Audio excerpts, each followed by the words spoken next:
આ પીપળો એ ભગવાન વિષ્ણુનું સ્વરૂપ છે અને લીમડો એ લક્ષ્મીના સ્વરૂપે ગણાય છે.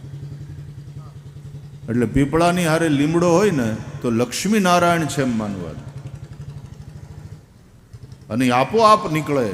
અમારે આમે હરિમંદિરમાં લક્ષ્મી નારાયણ છે આરાધ્ય, અને ત્યાં ભૈરવજીની બાજુમાં અમારે સિદ્ધ ભૈરવ છે, સૌમ્ય ભૈરવ, એની બાજુમાં પીપળો, અને પીપળામાંથી પાછા લક્ષ્મીજી, એટલે લક્ષ્મી પૈણ્યા, એટલે એ આમ જુગલ સ્વરૂપ અમે પૂજા કરીએ છીએ. એની પીપળાને ખાલી શનિવારે અડાય.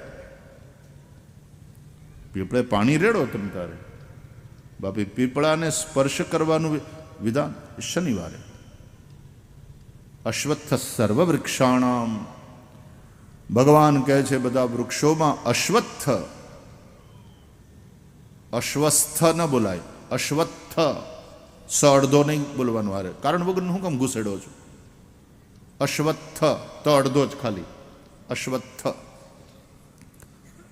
અશ્વત્થ સર્વ વૃક્ષાણામ, બધા વૃક્ષોમાં અશ્વત્થ હું છું, ભગવાન કહે છે.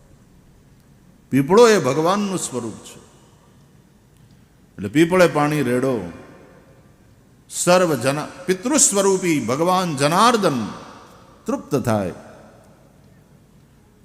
આને કારણે બધા પીપળામાં ભૂતનો વાસ માની લીધો લ્યો ઘણી જગ્યાએ.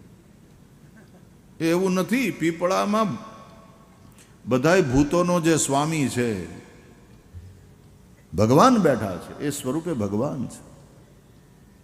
તો એની સાથે જો લીમડો એની મેળે નીકળ્યો હોય તો એ લક્ષ્મી નારાયણનું સ્વરૂપ ગણાય છે.